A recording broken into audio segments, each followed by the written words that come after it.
Olá, pessoal, como estão? Você sabe aquele momento em que você descobre que o jogo estava armado o tempo todo e você nem tinha sido avisado? Então, é exatamente isso que vou te contar agora. O senador Alessandro Vieira soltou o verbo e expôs um esquema que está rodando em Brasília envolvendo gente do topo, contratos milionários e jatinhos de luxo, tudo girar em torno do Supremo Tribunal Federal. Olha a treta. Ministros que deveriam ser neutros, sem lado, sem partido, estão viajando em aviões particulares de empresários, recebendo fortunas para dar palestras patrocinadas por empresas que têm processos tramitando exatamente nas mãos deles. Estou falando do ministro Alexandre de Moraes, do caso Banco Master de contratos que chegam a milhões e que simplesmente sumiram dos noticiários depois que colocaram tudo em segredo de justiça. Você acha isso normal? Porque eu não acho. E tem mais. Sabe aquele PL da dosimetria para os condenados do 8 de janeiro? Pois é, o senador Alessandro revelou que rolou acordo nos bastidores entre governo, Senado e o próprio Alexandre de Moraes para ajustar o texto, mudar a redação e garantir a votação. Depois disso tudo combinado no escurinho, o mesmo ministro foi lá na tribuna do STF e fez discurso dizendo que essas mudanças ameaçam a democracia. Você está entendendo a contradição? Defesa da democracia virou desculpa para qualquer coisa. As pessoas fazem acordos no privado, mas na frente das câmeras são os defensores da pátria. E a gente que paga imposto, que enfrenta fila em hospital público, que pega ônibus lotado, assiste a tudo isso sem nem ser consultado. Enquanto isso, o ministro Gilmar Mendes tenta aprovar um código de conduta inspirado no que já existe na Alemanha e em outros países sérios, dizendo que ministro não pode aceitar jatinho, não pode receber patrocínio de empresa com processo na corte, não pode fechar contrato milionário enquanto julga caso relacionado. Mas olha só, vários ministros estão resistindo porque eles querem que a festa continue. E que festa, hein? O grande problema é que isso tudo dá combustível para o discurso anti-STF, para o populismo, para a desconfiança generalizada. Quando o povo vê que lá em cima está todo mundo se dando bem, enquanto aqui embaixo a gente se vira como pode, a raiva só aumenta. E essa raiva não some. Ela vira voto, ela vira protesto, ela vira polarização. Então fica meu convite, não deixa isso passar batido. Deixa teu like aqui, se inscreve no canal se ainda não é inscrito e, principalmente, comenta aqui embaixo o que você pensa sobre tudo isso. Esse vídeo precisa chegar no máximo de gente possível, porque só a pressão popular faz essas autoridades responderem. Estamos juntos nessa luta por um Brasil mais transparente e mais justo. Valeu!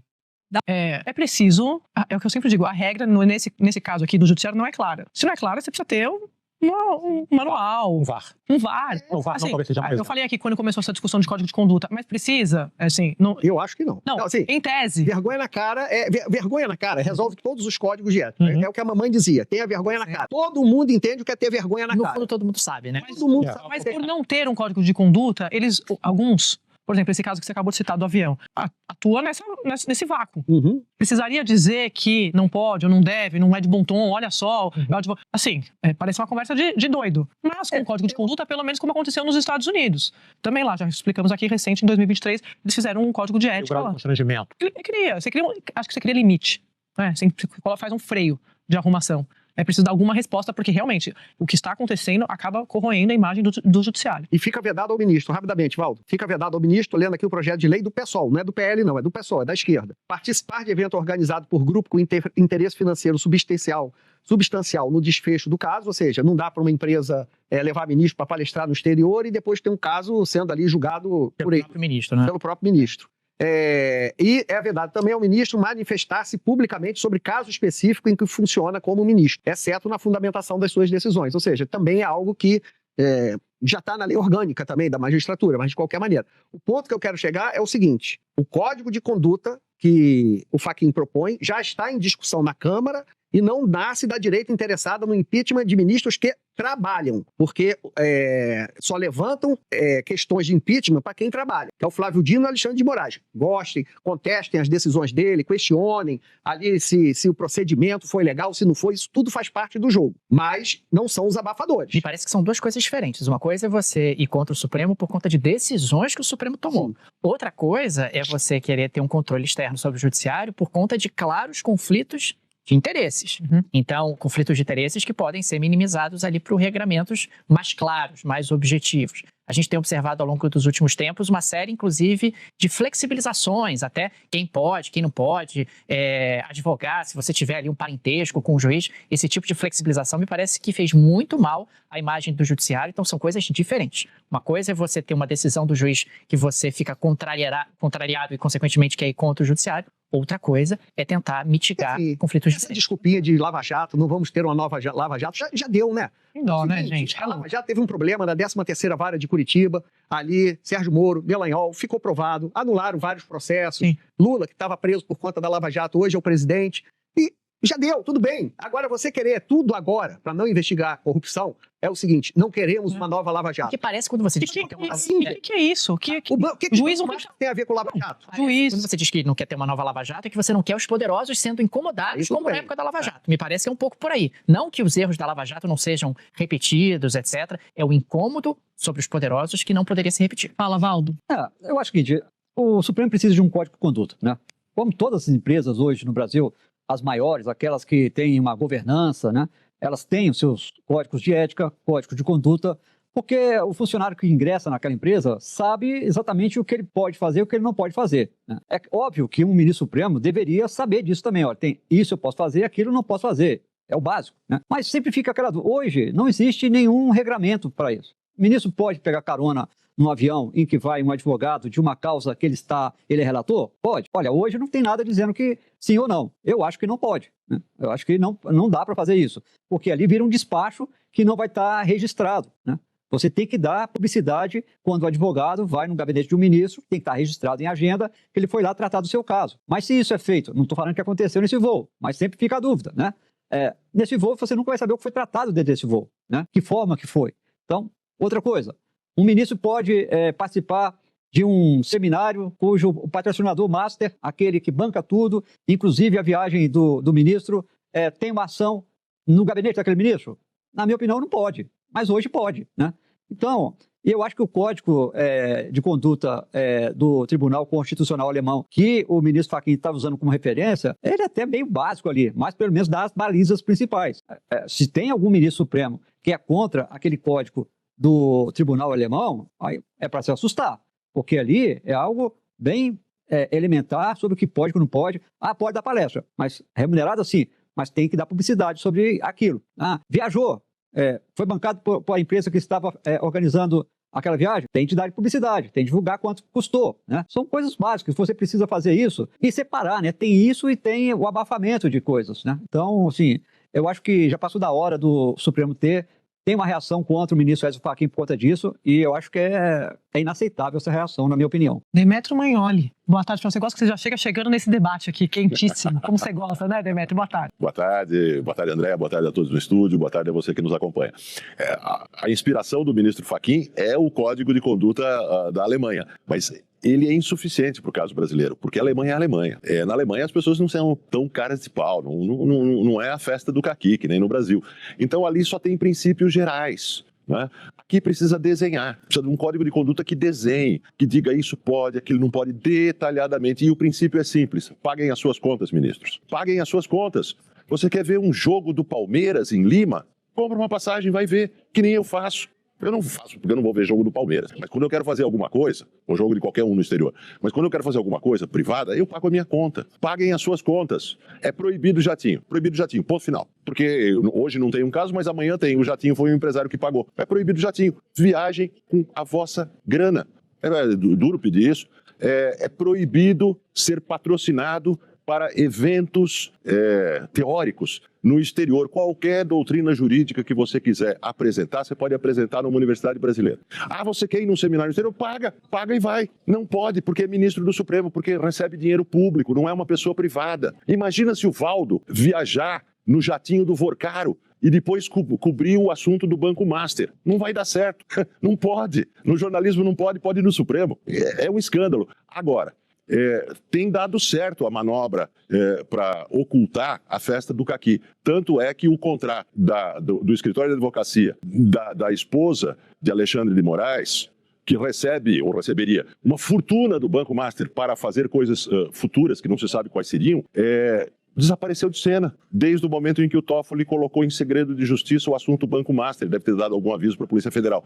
Num país sério, esse escândalo teria continuado e estaria colocando em risco a posição de Alexandre de Moraes. É um escândalo completo. Mas esse escândalo foi abafado. Não saiu mais nada. A Polícia Federal tem mais coisas, certamente. Mas não saiu mais nada sobre isso.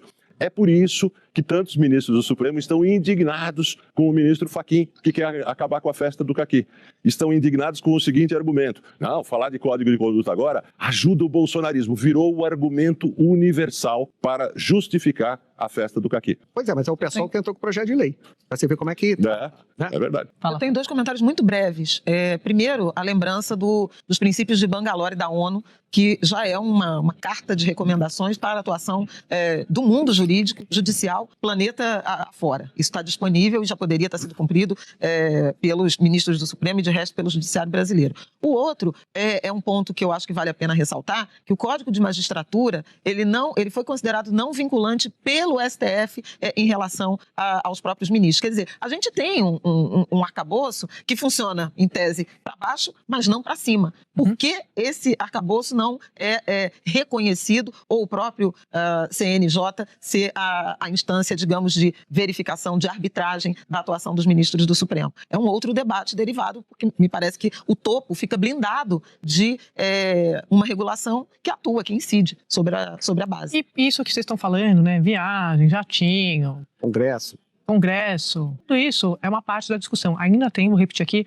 remuneração, acima do teto, outros privilégios. Esse desembargador nessa semana que foi preso, que ganhava ao todo R$100 mil, o CNJ que reabilitou esse desembargador Macário. Então, assim, tem muita coisa para ver, né, Demétrio? Tem muita conduta para ser revista no judiciário. Fala. E tem um impacto político, não é, André? Qual é o impacto político? O impacto político é da verossimilhança, eu não disse verdade, eu disse verossimilhança ao discurso anti-STF, anti-justiça do bolsonarismo. É isso que acontece no meio da população, quando se vê o nível da festa do caqui, as pessoas falam, são esses os defensores da democracia, da justiça, do Estado de Direito, então não precisamos deles.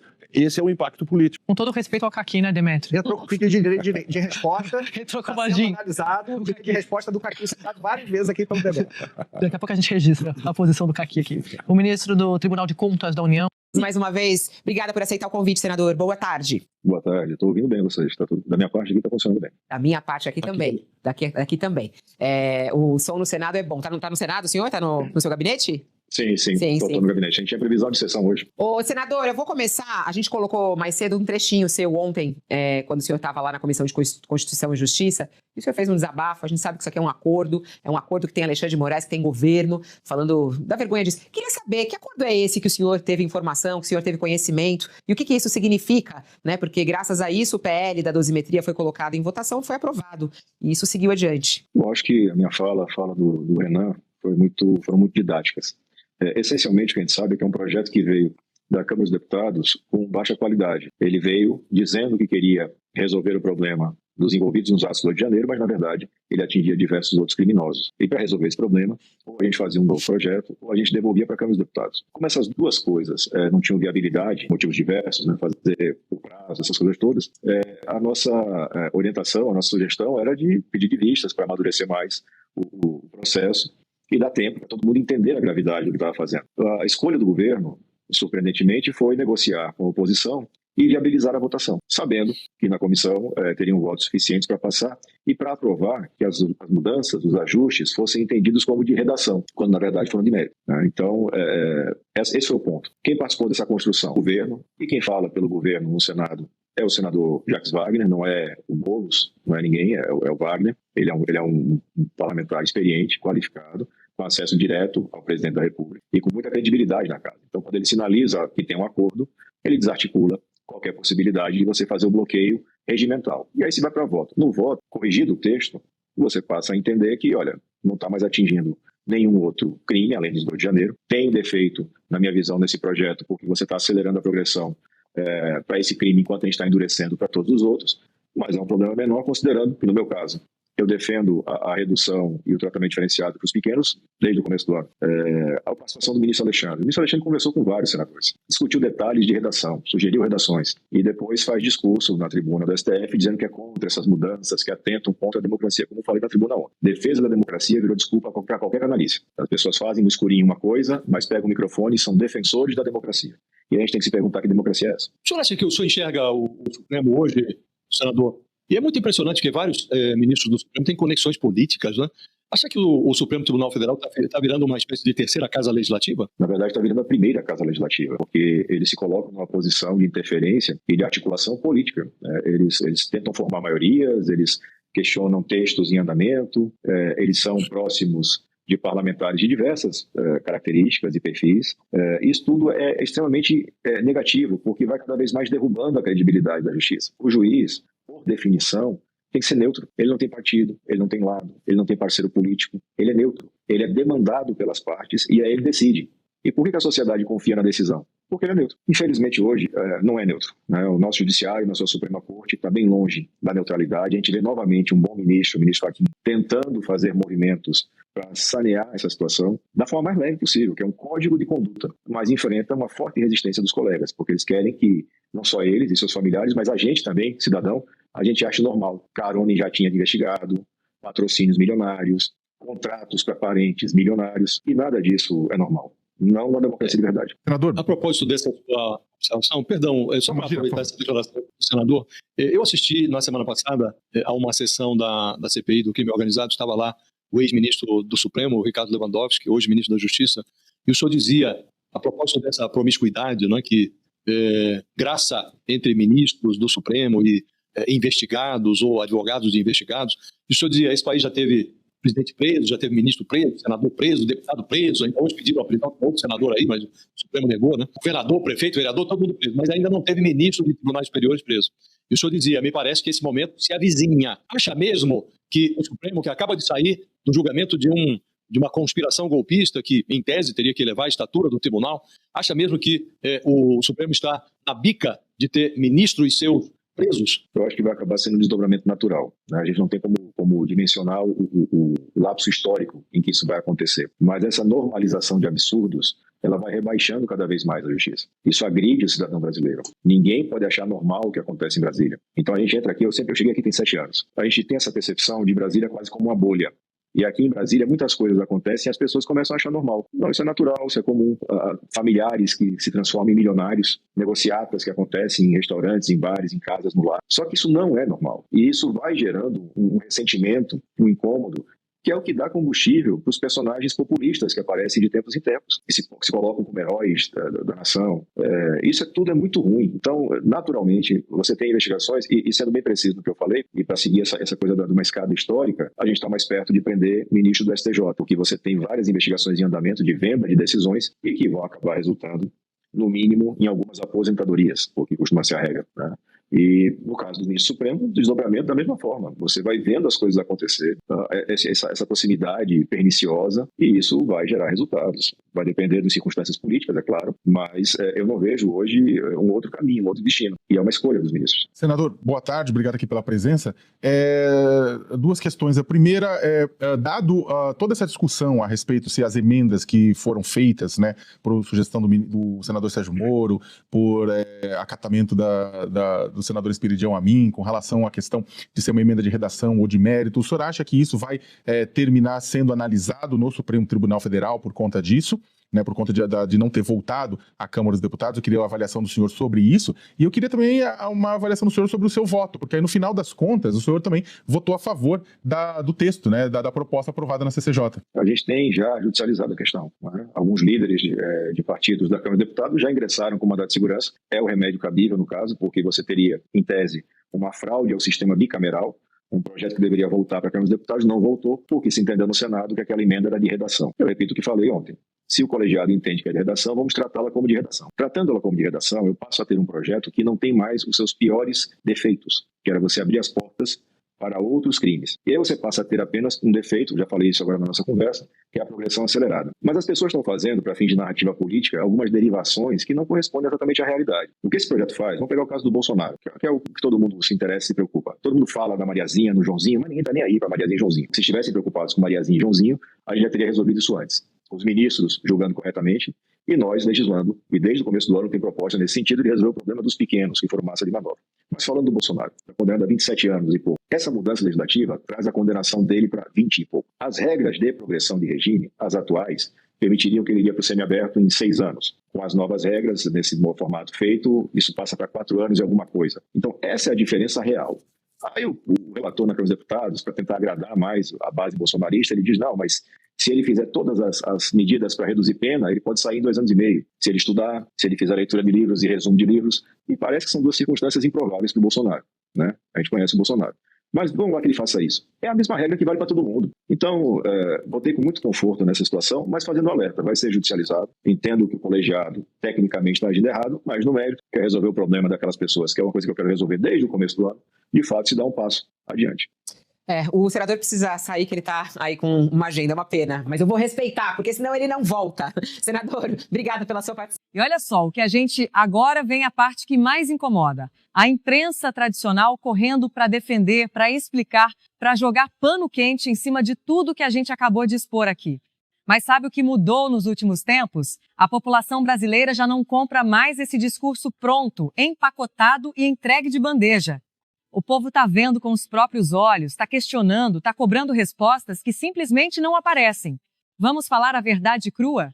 Quando o alvo das operações judiciais era o ex-presidente Bolsonaro e todo o campo conservador, qualquer decisão, por mais draconiana que fosse, era aplaudida como defesa da democracia. Naquela época não importava se tinha Constituição, se tinha devido processo legal, se tinha proporcionalidade. O que valia era enquadrar, censurar, perseguir e prender quem pensava diferente. Mas olha só como o jogo virou. Agora que começam a aparecer denúncias sérias envolvendo o próprio núcleo do Supremo Tribunal Federal, contratos milionários com o Banco Master, viagens em jatinhos de empresários, eventos patrocinados por quem tem processo na corte, aí todo mundo quer moderação. Aí aparece gente pedindo calma, dizendo que não é hora de fragilizar as instituições, que isso dá munição para o extremismo. Você percebe a hipocrisia? O ministro Alexandre de Moraes tinha toda a velocidade do mundo quando o assunto era bloquear rede social, mandar prender empresário, censurar mídia alternativa. Mas cadê essa mesma disposição agora que surgem suspeitas envolvendo o próprio gabinete dele? Cadê a transparência? É por isso que eu bato nessa tecla. O Brasil não pode ser esse país de 2 réguas, onde uma elite judicial faz o que quer sem prestar contas e o cidadão comum não tem vez nem voz. Não dá mais para aceitar que ministros do Supremo operem sem código de conduta, sem limites, sem transparência sobre quem banca suas viagens e palestras. E você que assistiu até aqui tem papel fundamental. Deixa teu like agora porque isso faz o algoritmo empurrar esse vídeo para mais gente. Se não é inscrito, se inscreve e ativa o sininho. Comenta aqui embaixo o que você pensa, porque sua voz importa e só a pressão popular muda as coisas. O Brasil precisa acordar com urgência. Estamos juntos nessa luta por transparência e justiça de verdade. Até o próximo vídeo!